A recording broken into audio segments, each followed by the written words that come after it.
The African Union said that it is suspending Guinea's membership after a military junta overthrew the government. The Economic Community of West African States also convened a session on Wednesday condemning the coup. Now, Guinea's first elected president, Alpha Condé, came to power more than a decade ago, promising to stand up to global mining giants and improve the lives of people. The country soon became a mining powerhouse. This is the third coup in West Africa since the departure of France. To have this discussion with us, we're joined now by Africa analyst, advocate Sipho Mantula.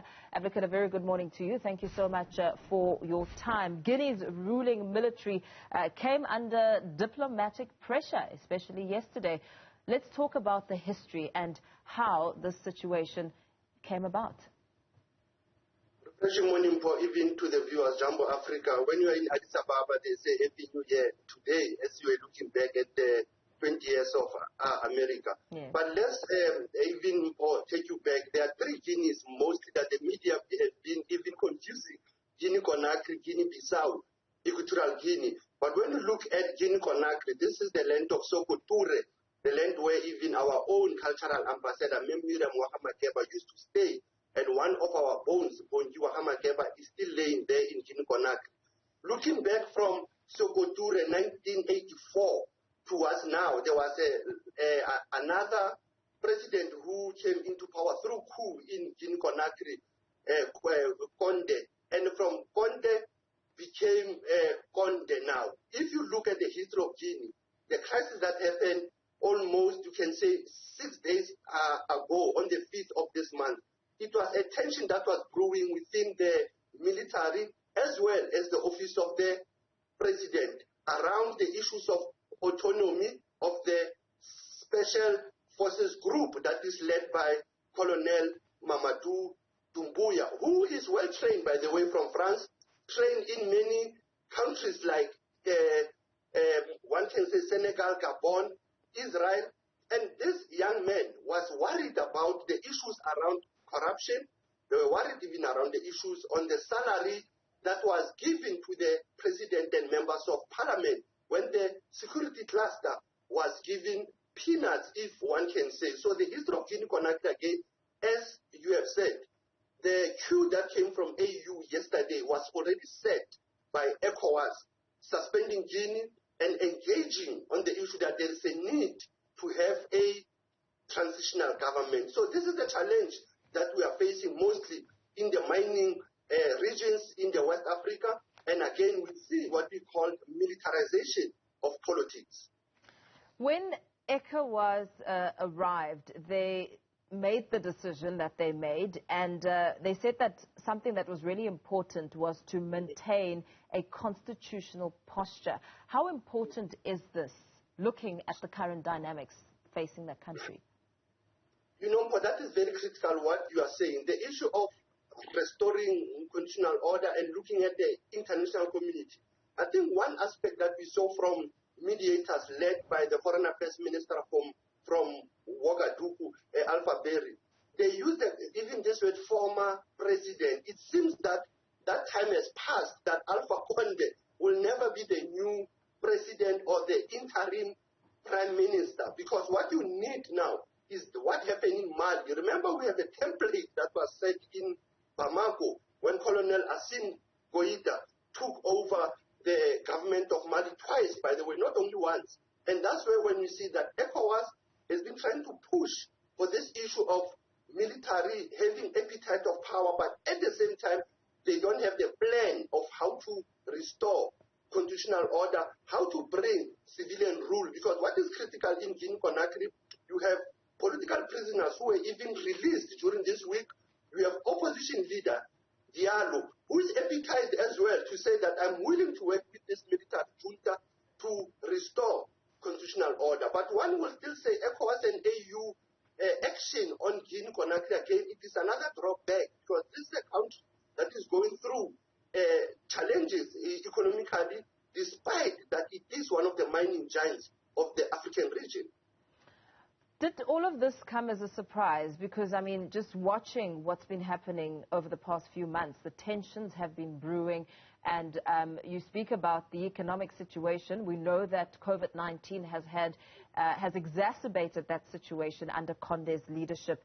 And last year, we also know that Conde made means to extend his term in office, which also was something that is proving to be detrimental to the very people that voted for him.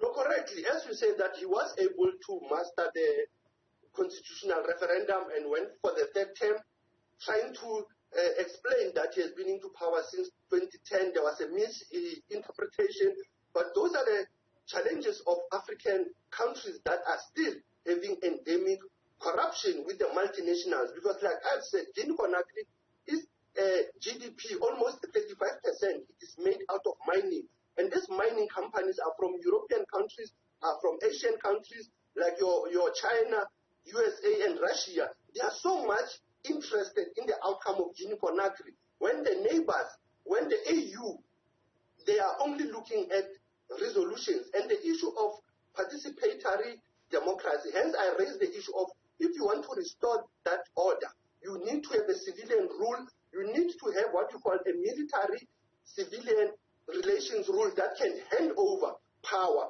to the citizens. Because what is a challenge? It is that Alpha Conde, it is the past, and hence you could hear yesterday that they were talking about his health, that he is good, but at the same time, Alpha Conde has already damaged the history of that country on issues of corruption, development, even if, like you have said, pandemic have come and that exacerbated challenges of Guinea-Conakry.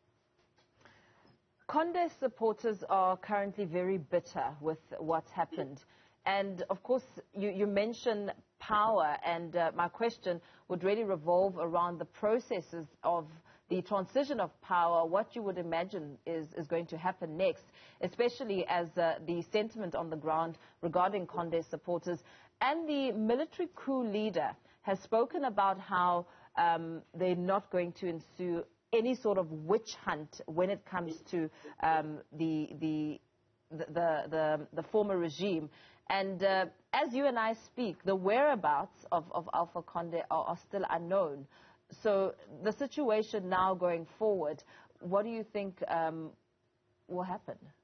You know, like I said earlier, I think the ECOWAS high-level delegation that met with Mamadou Doumbouya yesterday, they've emphasized that there's a need for a civilian prime minister.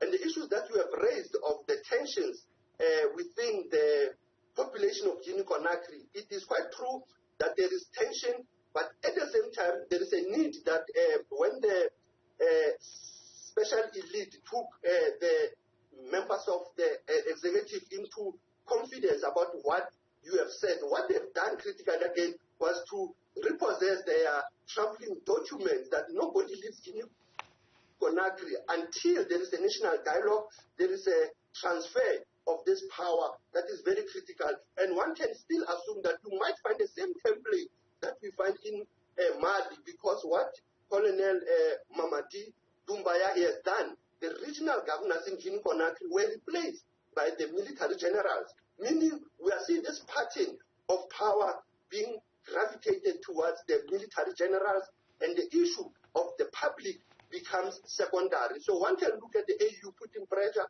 one can look at the ECOWAS putting pressure, and we know that South Africa as well, it has already raised their bar on the crisis in Guinea-Conakry. And that is critical for us to do that so that we don't allow countries like China, Russia, the USA to be the one whistling first about our crisis in the African continent, because Guinea, it is still a critical country in terms of our mining, development, and restoring the legacy of Sipho Mantula. And like I have said broadly, that will restore even the legacy of Miriam Zenzile Wahamakemba, who has been there for years.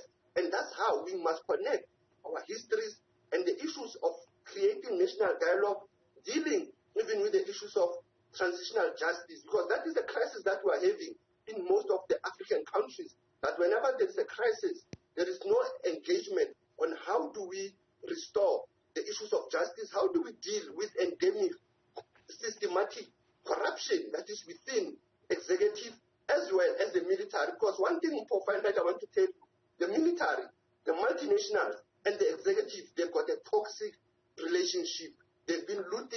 minerals that belongs to the people of Africa. You talk about looting. I suppose the next thing now would be to focus on securing state assets. We have heard the suggestions by a Guinea junta saying that the central bank must now, at this point, freeze government accounts. No, correctly. But remember what he did on Monday. He was allowing the multinationals to can operate so that they don't leave. But what is critical, what you are raising, the freezing of the accounts again is to track that no minister has access to the funds. Presidential project, special projects have been freezed because Alpha Conde is now behind the bars. And what is critical is these multinationals that I have raised earlier, that your China appetite by taking the minerals of Guinea, your Russia, USA, those are the people that this military transitional council, which must include civilians, must deal with the minerals of Guinea, because that is their wealth, that is their economic boost.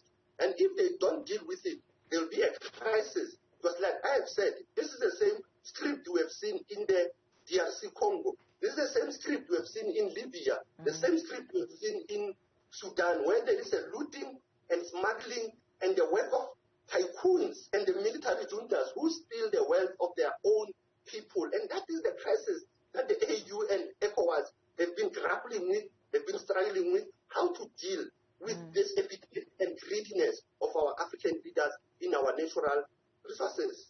Absolutely. Some very significant points there. Thank you so much for your time.